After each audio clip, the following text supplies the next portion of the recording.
स्याह बादल आसमान पर छा रहे थे। लोग मायूसी से चीखते चिल्लाते हुए पनाह की तलाश में थे, लेकिन जो पनाहगाहें उन्हें मिली वो उन्हें आने वाली तबाही से बचाने के काबिल न थीं। उफक पर एक जबरदस्त समुद्री तूफान अंधेरे को चीरते हुए करीब आ रहा था। सैलाबी बारिश में हर चीज ज़ेरे आब आ गई, यहाँ तक कि दरख्त और पहाड़ भी इस कुदरती तबाही की ताकत का मुकाबला नहीं कर सके और पानी के नीचे गायब हो गए। लेकिन इस सारी अफरा तफरी के बीच में एक जहाज पानी पर तैर रहा था और इस तबाही से बिल्कुल मुतासिर नहीं हुआ। यह ऐसे ही था जैसे कोई नादीदा हाथ एहतियात से इसकी हिफाजत कर रहा था और कश्ती में मौजूद अफराद की हिफाजत को यकीनी बना रहा था। ये ना तो इत्तेफाक था और ना ही मौका। वो अजीम ताकत जो इस सैलाब को जमीन पर लाई, उसने अपनी नबी को इस कश्ती की तामीर का हुक्म दिया था और अब मुसाफिरों समेत इसकी हिफाजत कर रही थी। ये कश्ती जिंदा बच जाने वालों की उम्मीद और एक नई इब्तदा की खुशखबरी थी। ये नूह अलैहिस्सलाम की कश्ती थी। ये शायद इंसानी तारीख का एक मशहूर तरीन किस्सा है जो कई मूवीज का मौजू भी रहा। आपको लगता होगा कि पूरी दुनिया आप ही की तरह इस किस्से से वाकिफ है, ताहम ईसाईयत और इस्लामी रवायात के माबैन कई अहम इख्तलाफात हैं। आज हम इस किस्से पर कुरान और बाइबल के नुक्ते नजर से बात करेंगे और दोनों में मौजूदा इश्तराकियत और इख्तलाफात का मवाजना करेंगे। नबी नूह अलैहिस्सलाम ने किस तरह की जद्दोजहद का सामना किया, इतने ताकतवर सैलाब आने की क्या वजह थी, चीजें इस मकाम तक कैसे पहुंची, कश्ती पर मौजूद लोग इस बड़ी तबाही से कैसे बचे और जब ये सब खत्म हुआ तो क्या हुआ। अगर आप तैयार हैं तो शुरू करें। नूह अलैहिस्सलाम जहां पैदा हुए उस खित्ते को मेसोपोटामिया कहा जाता है। वो एक काबिल एहतराम, मारूफ और नेक शख्स थे जो कई सालों से अपनी कौम में रह रहे थे, लेकिन जिस मुआशरे में वो रहते थे उनसे बहुत मुख्तलिफ था। ये एक ऐसी कौम थी जहां ताकतवर कमजोरों पर जुल्म करते, जहां लोग बदतरीन बेहयाई में मुब्तला थे, जहां बुराई और तकब्बुर को उनके दिलों पर गलबा हासिल था। वो माजी के मरे हुए दानिश्वरों के मुजस्मे अकीदत के तहत बनाते, फिर ये अकीदत इबादत में बदल गई और आखिरकार वो अपने असल खालिक को भूल गए। ये वो कौम थी जहां नूह अलैहिस्सलाम को नबी बनाकर भेजा गया। वो दिन रात अपनी कौम को उनके बुरे अमाल से खबरदार करने और इन हरकतों से बाज रखने की कोशिश करते रहे। बाइबल में इस मशहूर कश्ती की तामीर की तरफ ले जाने वाले प्रोसेस का जिक्र नहीं है। इस हिस्से की तफसीलात आमतौर पर कुरान मजीद में मिलती हैं। सूरह अराफ की 59वीं आयत में अल्लाह ने फरमाया कि हमने नूह को उनकी कौम की तरफ भेजा तो उन्होंने उनसे कहा, ऐ मेरी कौम, अल्लाह की इबादत करो, उसके सिवा तुम्हारा कोई माबूद नहीं, मुझे तुम्हारे बारे में बड़े दिन के अजाब का डर है। नूह अलैहिस्सलाम ने अपनी कौम की मदद करने की भरपूर कोशिश की ताकि वो उन्हें इस गुमराही और बदउनवानी से निकाल सकें। दूसरी तरफ उनकी कौम का रद्द-ए-अमल तकब्बुर भरा होता और कभी तो वो कानों को बंद करके गुजर जाते। उन्होंने अपने नबी पर गुमराही का इल्जाम लगाया और उन्हें तौहीन अमेज अल्फाज के साथ धमकाने की कोशिश की और अपने झूठे अकायद पर कायम रहे। उन्होंने कहा, हम अपने देवताओं को वद, सुआ, याकूस, याऊक और नसर को कभी नहीं छोड़ेंगे। उन्होंने नूह अलैहिस्सलाम की दावत को ये सोचकर झुठलाया कि वो ऐसा सिर्फ अपनी जाती फायदे के लिए कर रहे हैं, लेकिन नूह अलैहिस्सलाम का जवाब बिल्कुल वाज़ेह था, और इसका तुमसे कुछ सिला नहीं मांगता, मेरा सिला तो खुदाए रब्बुल आलमीन ही पर है। लेकिन फिर भी वो नूह अलैहिस्सलाम को मुसलसल नीचा दिखाने की कोशिश कर रहे थे। वो उनका और उन पर यकीन करने वाले लोगों का मजाक उड़ा रहे थे। क्या हम तुम पर ईमान ले आए जिसकी पैरवी इंतहाई हकीर लोग कर रहे हैं। अपनी कौम की सरकशी के बावजूद वो उनके लिए फिक्रमंद थे और उन्हें मुतवक्के अजाब से बचाना चाहते थे। ताहम सिर्फ मुट्ठी भर लोग नूह अलैहिस्सलाम पर ईमान लाए, जबकि बाकी लोग सरकश रहे और दिन ब दिन उनके जुल्म सितम में इजाफा होता गया। सूरत हाल नाकाबिले बर्दाश्त होती जा रही थी। बरसों बाद उन्हें एहसास हुआ कि उनकी कोशिशों से कोई फर्क नहीं पड़ता, ये कौम बुत परस्ती से बाज न आएगी। आखिरी हरबे के तौर पर उन्होंने अपने रब को पुकारा और ये दुआ की। उन्होंने कहा, ऐ मेरे रब, बेशक मेरी कौम ने मुझे झुठला दिया है, फिर मेरे और उनके दरमियान हतमी फैसला फरमा दे और मुझे और मेरे साथियों को बचा ले। नूह अलैहिस्सलाम, जिन्होंने सालों तक अपनी कौम के लिए जद्दोजहद की, जिन्होंने आखिरी लम्हे तक हार नहीं मानी, जिन्होंने सारे मजालिम और अजियतें बर्दाश्त की, अब वो अपने और अपनी कौम के दरमियान रब के फैसले का इंतजार कर रहे थे। तो खुदा का फैसला क्या होगा, हम इस सब पर बात करेंगे। लेकिन इससे पहले कि हम आगे बढ़े, आइए देखते हैं कि इस हिस्से को बाइबल में कैसे बयान किया गया है। नूह अलैहिस्सलाम अपने वक्त के लोगों में एक नेक और बेऐब आदमी थे और वो खुदा के फरमाबरदार थे। उनके 3 बेटे थे, साम, हाम और याफस। अब जमीन खुदावंद की नजर में करप्ट और तशद्दुद से भरी हुई थी। खुदावंद ने देखा कि जमीन कितनी करप्ट हो गई है। जमीन पर मौजूद तमाम लोगों के तौर तरीके करप्ट हो गए थे। खुदावंद ने देखा कि इंसानी नस्ल जमीन पर कितनी बड़ी बुराई बन चुकी थी और ये कि हर इंसानी दिल के ख्यालात का रुझान बुराई की तरफ है। खुदावंद ने अफसोस का इजहार किया कि उसने जमीन पर इंसान को पैदा किया और उसका दिल गहरी परेशानी में था। बाइबल के मुताबिक वाकयात की कड़ी ये है जो खुदावंद के अफसोस का सबब बनी, जब कुछ मखलूकात ने, जिन्हें सन ऑफ गॉड भी कहते हैं, इंसानी औरतों से शादी करना चाही। जब जमीन पर इंसान की तादाद में इजाफा शुरू हुआ, उनकी बेटियां पैदा हुई, तो खुदा के बेटों को इंसानों की बेटियां खूबसूरत लगीं। इसलिए उन लोगों ने लड़कियों को चुना और उनसे शादी कर ली, और इन शादियों के साथ बुराई जमीन पर कई गुना बढ़ गई और इंसान जालिम होता गया। खुदावंद ने कहा, मैंने जिन तमाम इंसानों को इस कुरायर्स पर पैदा किया है उन सबको मिटा दूंगा। हर एक इंसान, हर एक हैवान और जमीन पर रेंगने वाले हर एक जानवर को खत्म कर दूंगा, इसलिए कि इन सबको पैदा करके मुझे अफसोस हुआ। कुरान मजीद में खुदा के अफसोस का कोई जिक्र नहीं, और हकीकत में ऐसा कभी नहीं हो सकता, क्योंकि अफसोस कमजोरी का नतीजा है, जैसे गलतियां करना और वाकयात का अंदाजा लगाने के काबिल ना होना। और चूंकि इस्लामी तस्वुर में खुदा परफेक्ट है, इस तरह की नाकस खसूसियात को उससे कभी मंसूब नहीं किया जा सकता। आखिर एक तवील इंतजार के बाद खुदा का हुक्म आ चुका है। तो वो हुक्म क्या था? खुदा ने नूह अलैहिस्सलाम से फरमाया, आपकी कौम में से कोई भी ईमान नहीं लाएगा सिवाय उनके जो पहले ही ला चुके हैं। तो गम ना करो कि वो क्या कर रहे हैं, और मेरे हुक्म के तहत एक जहाज तमीर करें, और मुझे उन लोगों के बारे में मुखातिब ना करें जो गलत राह पर हैं, बेशक उन्हें गर्क होना है। ताहम बाइबल में खुदा ने इस तरह से नूह अलैहिस्सलाम को हुक्म दिया, लिहाजा अपने लिए स्नोबर की लकड़ी की कश्ती बनाएं, इसमें कमरे बनाएं और इसे अंदर और बाकी कीर से कोट करें। इस तरह आप इसे बनाएंगे। कश्ती 300 फुट लंबी, 50 फुट चौड़ी और 30 फुट ऊंची होनी चाहिए। और जहाज के बारे में मजीद तफसीलात देने के बाद बाइबल के मुताबिक खुदा ने कहा, मैं आसमानों के नीचे तमाम हयात को, हर मखलूक को जिसमें सांस है, तबाह करने के लिए जमीन पर सिलाब का पानी भेज रहा हूं। जमीन पर सब कुछ हलाक हो जाएगा, लेकिन मैं आपके साथ अपना ओहद कायम रखूंगा, और आप कश्ती में दाखिल होंगे अपनी बीवी, बेटों की बीवियों के साथ। क्रिश्चियन रवायत के मुताबिक इंसानों में सिर्फ नूह अलैहिस्सलाम की फैमिली कश्ती पर सवार हुई, लेकिन इस्लामी रवायत में अगरचे उनकी तादाद बहुत कम थी, लेकिन कश्ती पर तमाम मोमिनीन सवार होंगे। लेकिन नूह अलैहिस्सलाम की सारी फैमिली को कश्ती पर आने की इजाजत नहीं मिलेगी, जो नूह अलैहिस्सलाम की जिंदगी के सबसे बड़े गम का सबब बनेगा। नूह अलैहिस्सलाम ने अल्लाह की तरफ से मौसूल होने वाले हुक्म के तहत कश्ती की तामीर शुरू कर दी। जब बुत परस्तों ने देखा कि आप अलैहिस्सलाम कश्ती बना रहे हैं तो उन्होंने मजाक उड़ाया। वो कह रहे थे, जैसे क्या आप नबी से बड़ी बन गए? आप खुश जमीन के बीच में एक कश्ती बना रहे हैं, आप इसे कैसे चलाएंगे? वाकई जहां नूह अलैहिस्सलाम कश्ती बना रहे थे वहां कोई समंदर नहीं था, तो जहाज कैसे हरकत में आने वाला था? नूह अलैहिस्सलाम ने उन पर बिल्कुल भी तवज्जो नहीं दी और खुदा ने जो करने का हुक्म दिया था उस पर मरकूज रहे। वो बहुत अच्छी तरह जानते थे कि उनका आका लामहदूद ताकतवर है, वो सब पर कादिर है, और ये कि वो कभी अपने वादे से नहीं फिरेगा। तो उन्होंने तामीर जारी रखी, यहां तक कि जब हमारा हुक्म आ गया, तनूर उबलने लगा, तो हमने फरमाया, हर जिन्स में से नर और मादा का एक एक जोड़ा, और जिन पर अजाब की बात पहले तय हो चुकी है, उनके सिवा अपने घर वालों को और अहले ईमान को कश्ती में सवार कर लो। और उनके साथ थोड़े लोग ही ईमान लाए थे। ये जहाज जहां उतरने जा रहा था वहां जिंदगी को बरकरार रखने के लिए उन्हें इस पर हर जानदार का एक जोड़ा लेने का हुक्म दिया गया। इसी तरह का हुक्म बाइबल में भी है, लेकिन एक दिलचस्प फर्क के साथ। इस हुक्म को दो अलग अलग हिस्सों में बयान किया गया है, लेकिन मखलूक के जोड़े की तादाद एक दूसरे से मुख्तलिफ है। इसके अलावा जमीन पर रहने वाले हर एक जानदार का एक नर और एक मादा कश्ती में साथ लेना और अपने साथ उनकी भी जानों की हिफाजत करना। ताहम 7वें बाब में हुक्म इस तरह दिया गया है, हर किस्म के पाक जानवरों में से 7-7 नरों मादा के जोड़े, जबकि नापाक जानवरों में से नरों मादा का सिर्फ एक एक जोड़ा साथ ले जाना।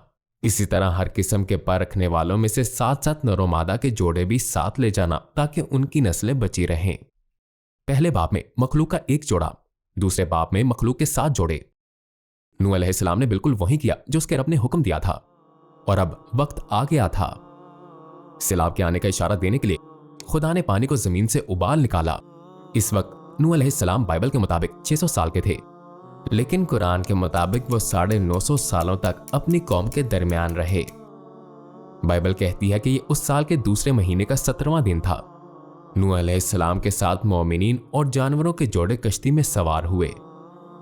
फिर आसमान में स्याह बादल छाने लगे और हैरत अंगेज तौर पर तेज बारिश लाए। जैसे जैसे पानी बढ़ना शुरू हुआ, वो जहाज जो जमीन पर खड़ा था आहिस्ता आहिस्ता उठने लगा।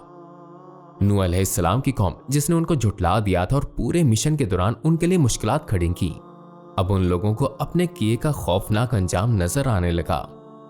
वो फरार होने के लिए पनाह तलाश करने लगे, लेकिन ये सब बेकार था। आसमान गोया फट गया था, पानी बहुत ज्यादा बह रहा था, और चश्मों की सूरत जमीन से फूट रहा था। खुदा ये सैलाब एक ऐसी कौम पर भेज रहा था जिसने बरसों अपने नबी पर जुल्म किया था, एक ऐसी कौम जिसने लंबे अरसे तक नबी के इनकार की ज़हनियत को तब्दील नहीं किया। ये किस्सा आइंदा नस्लों के लिए इबरत की मिसाल बनेगा। बाइबल के मुताबिक नूह अलैहिस्सलाम के सारे बेटे जहाज पर थे, लेकिन कुरान के मुताबिक उनका एक बेटा कश्ती पर सवार नहीं हुआ क्योंकि वो नूह अलैहिस्सलाम पर यकीन नहीं रखता था। कुरान मजीद में इसका जिक्र नाम से नहीं है, बल्कि उस गुफ्तगू के तहत है जो नूह अलैहिस्सलाम और उसके दरमियान हुई, और वो कश्ती उन्हें पहाड़ जैसे मौजों के दरमियान लेकर चल रही थी। और नूह ने अपने बेटे को पुकारा जो उनसे अलग था, ऐ मेरे प्यारे बेटे, तू हमारे साथ सवार हो जा और काफिरों के साथ ना हो। बेटे ने कहा, मैं अभी किसी पहाड़ की पनाह ले लेता हूँ, वो मुझे पानी से बचा लेगा। नूह ने फरमाया, आज अल्लाह के अजाब से कोई बचाने वाला नहीं मगर वही बचेगा जिस पर वो रहम फरमा दे। और उनके दरमियान में लहर हायल हो गई तो वो भी गर्क किए जाने वालों में से हो गया। इस सूरत हाल में बाप का तसव्वुर करें, और वो सिर्फ ये नहीं कहता मेरे बेटे, वो कहता है मेरे प्यारे बेटे। वो उसकी तरफ हमदर्दी और इजाफी मोहब्बत जाहिर करता है। अब तक जितनी मुश्किलात से गुजरे हैं उनमें सबसे बढ़कर अपने बेटे का ये तर्ज अमल और उसका गर्क होना था। जरा सोचें कि ये नूह अलैहिस्सलाम के लिए कितना परेशान कुन होगा। जैसा कि आसमानों में तूफान बढ़ता जा रहा था, अल्लाह के फजल से कश्ती इसमें मौजूद लोगों की हिफाजत के लिए पहाड़ जैसी लहरों का मुकाबला करने के काबिल थी। मोमिनों से भरी इस कश्ती के रहनुमा की हैसियत से नूह अलैहिस्सलाम तूफानों के बावजूद अपना फर्ज नहीं भूले। सैलाब कई दिन तक जारी रहा। जहाज के डोलते अरसे पर मोमिनीन का गुजरता हर दिन उनका सब्र आजमा रहा था। अगरचे वो इस तवील इंतजार के दौरान जिस्मानी और रूहानी तौर पर थक गए थे, लेकिन उनके ईमान की ताकत ने उनको साबित कदम रखा। आखिरकार आसमान रोशन हुआ और सैलाब का जबरदस्त जोर मांद पड़ गया। अल्लाह ने कश्ती को हिफाजत से एक पहाड़ की चोटी पर रखा। कुरान मजीद में इस लम्हे को ऐसे बयान किया गया है, और हुक्म फरमाया गया कि ए जमीन अपना पानी निकल जा और ए आसमान थम जा, और पानी खुश्क कर दिया गया और काम तमाम हो गया। और वो कश्ती जूती पहाड़ पर ठहर गई और फरमा दिया गया जालिमों के लिए दूरी है। और बाइबल इसके बारे में क्या कहती है? और जमीन से पानी आहिस्ता आहिस्ता कम होने लगा। 150 दिन के बाद पानी कम हो गया और 7वें महीने की 17वीं तारीख को कश्ती अरारात के पहाड़ों पर ठहरी। लेकिन क्या यह सैलाब पूरी जमीन पर आया या उसने सिर्फ एक मखसूस इलाके को मुतासिर किया? जहां बाइबल वाज़े तौर पर बयान करती है कि उसने पूरी जमीन का अहाता किया, वहां कुरान ने इसे मुबहिम छोड़ दिया। स्कॉलर्स की कुरान की तफसीरों में किसी ने इसे जमीन पर एक आम सैलाब बताया, और कुछ ने कहा है कि ये एक मखसूस इलाके में आया। लेकिन जब उस जात की बात करते हैं जो आसमानों और जमीन का खालिक है और उसके सबसे बड़े मौजूदों में से एक है, तो इससे कोई फर्क नहीं पड़ता कि कितना इलाका मुतासिर हुआ, क्योंकि खुदा के लिए जो लामहदूद ताकत रखता है दोनों सूरतें आसान हैं। हमें जिस चीज पर तवज्जो मरकूज करनी चाहिए वो किस्से में दिए गए पैगामात हैं। बाइबल में कश्ती के पहाड़ पर रुकने के बाद के वाकयात इस तरह बयान हुए हैं। उस वक्त नूह ने रब के लिए कुर्बान गाह बनाई। उसने तमाम फिरने और उड़ने वाले पाक जानवरों में से कुछ चुनकर उन्हें ज़िबा किया और कुर्बान गाह पर पूरी तरह जला दिया। ये कुर्बानियां देखकर रब खुश हुआ और अपने दिल में कहा, अब से मैं कभी जमीन पर इंसान की वजह से लानत नहीं भेजूंगा, क्योंकि उसका दिल बचपन ही से बुराई की तरफ माइल है। अब से मैं कभी इस तरह जान रखने वाली मखलूकात को रूबे जमीन पर से नहीं मिटाऊंगा। क्या आपको जेनेसिस की किताब का 6ठा बाब याद है, जिसमें खुदा ने इंसानों की तख्लीक के बाद अफसोस का इजहार किया था और उसी वजह से उनको तबाह करने का फैसला किया? और यहाँ 8वें बाब में ऐसा लगता है जैसे खुदा ने सैलाब लाने का फैसला गुस्से के लम्हात में किया। जब ये सब खत्म हो गया तो वो एक अच्छी बू से पुरसकून हो गया और उसे एहसास हुआ कि उसने गलत किया था। अफसोस करना, बेहद गुस्से में काम करना, गलतियां करना, ऐसी चीजें खुदा के बारे में कैसे सोची जा सकती हैं? बाइबल की एक और हैरत अंगेज दास्तान 9वें बाब में है, जिसमें कहा गया नूह किसान था। शुरू में उसने अंगूर का बाग लगाया। अंगूर से शराब बनाकर उसने इतनी पी ली कि वो नशे में धुत अपने खैमे में बेलिबास पड़ा था। कुनान के बाप हाम ने अपने वालिद को बेलिबास देखा तो बाहर आकर अपने 2 भाइयों को बताया। ये सुनकर साम और याफस ने अपने कंधों पर कपड़ा रखा। फिर वो उल्टे चलते हुए दाखिल हुए और कपड़ा अपने बाप पर डाल दिया। उनके मुंह दूसरी तरफ मुड़े रहे ताकि बाप की बरहंगी नजर ना आए। इस सारी बात का खुलासा यह है कि जब नूह के बेटों में से एक हाम अपने भाइयों को वालिद की सूरत हाल के बारे में कुछ करने को कहता है तो वो जाकर अपने बाप को कपड़े से ढांप देते हैं। लेकिन फिर कुछ बहुत हैरानकुन होता है। आइए देखते हैं। जब नूह होश में आया तो उसको पता चला कि सबसे छोटे बेटे ने क्या किया है। उसने कहा, कुनान पर लानत, वो अपने भाइयों का जलील तरीन गुलाम होगा। उसने ये भी कहा, तारीफ उस रब की जो साम का खुदा है। कुनान साम का गुलाम हो। खुदा याफस की सरजमीन को वुसअत अता फरमाए। याफस साम के खैमों में रहे और कुनान उसका गुलाम हो। सबसे पहले मैं चाहता हूं कि आप देखें कि शराब पीना और खुदा के नबी का नशे में पड़ने के बाद बरहना होने जैसी बातों का कबूल करना कितना नामुनासिब है। दूसरी बात यह कि इस हवाले में यह बज़ाहिर हाम है जिसने अपने भाइयों को बताने की नामनहाद गलती की, जो दर हकीकत गलती नहीं है, क्योंकि इसके नतीजे में उसके बाप की शर्मनाक हालत पर पर्दा पड़ गया। लेकिन हैरत की बात है कि लानत हाम पर नहीं की गई बल्कि उसके बेटे कुनान पर की गई, जिसका वाक़े से कोई ताल्लुक ही नहीं था। इसकी कोई सेंस ही नहीं बनती कि एक नबी जिसे इंसाफ का रोल मॉडल समझा जाता है वो ऐसा काम करेगा, या ये कि खुदा इस फेल को एक इल्हामी किताब में अच्छी मिसाल के तौर पर दिखाना चाहेगा। लेकिन इसका बदतरीन हिस्सा इस लानत से मुतल्लिक वो वाक़यात हैं जिनका हम कुरान वस्ती में मुशाहिदा करते हैं। इन अल्फाज पर ध्यान दें। कुनान पर लानत हो, कुनान साम का गुलाम बने, कुनान याफस का गुलाम बन जाए। 15वीं सदी के बाद से एक अकीदा फैल गया कि काली जिल्द होने का सबब ये लानत है। यहां तक कि बाइबल का ये बाब सियाफाम अफ्रीकियों की गुलामी का जवाब पेश करने के लिए भी इस्तेमाल किया गया था। इस पर यकीन करना बहुत मुश्किल लगता है, लेकिन ये एक तारीखी हकीकत है। पुर्तगाली मौरख गोमस ईन्स डी अजुरारा ने लिखा है कि उन्होंने जो गुलाम अफ्रीकियों को देखा था वो लानत की वजह से बहुत बुरी हालत में थे, जो अजीम सैलाब के बाद नूह ने हाम पर भेजी थी। किस नस्ल को दुनिया की दूसरी तमाम नस्लों का ताबे होना चाहिए। यहां तक इन चीजों का सिर्फ पढ़ना ही बहुत तकलीफदेह है। यह अलेक्जेंडर क्रमवेल, जो अफ्रीकी अमरीकी पादरी और एक इल्मी शख्स था जिसने कैम्ब्रिज यूनिवर्सिटी में तालीम हासिल की, 1862 में लिखा, तकरीबन पूरी क्रिश्चियन वर्ल्ड की एक यूनिवर्सल राय है कि सियाफाम नस्ल की तकलीफें और गुलामी नूह की लानत का नतीजा थीं। जाहिर है बाइबल के मतन में यह जिक्र बराह रास्त नहीं किया गया है कि स्याह जिल्द का रंग इस लानत की वजह से है, और आज के ईसाई पादरियों का इस्तदलाल है कि यह एक मुकम्मल गलत तशरीह है, और हम यकीनी तौर पर पैरोकारों की गलतियों की बिना पर मजहब को जज नहीं कर सकते। लेकिन अहम बात यह है कि मजहबी मतन में दरअसल क्या शामिल है। यहां हम एक अजीम नबी की बात कर रहे हैं, नूह अलैहिस्सलाम, जिन्होंने अपनी कौम के लिए इतने खलूस और संजीदगी से जद्दोजहद की। लेकिन बाइबल में उनके बारे में जो बयान किया गया है वो चीज है जिसकी तवक्को उनसे कभी नहीं की जा सकती। दूसरी तरफ इस्लाम किसी नबी के बारे में इस तरह की दास्तान या बयान कबूल नहीं करता है, और ना ही इस्लाम कबूल करता है कि खुदा इस तरह की वही इंसानियत को भेजेगा। एक इंकशाफ जिसमें तजादात और नामुनासिब सिफात शामिल हैं। कश्ती पर लाने वाले जानवरों के जोड़े की तादाद याद करें। पैदाइश की किताब में 2 मुख्तलिफ नंबर्स दिए गए थे। ये एक तजाद है। खुदा गलतियां कैसे कर सकता है जब वही भेज रहा हो।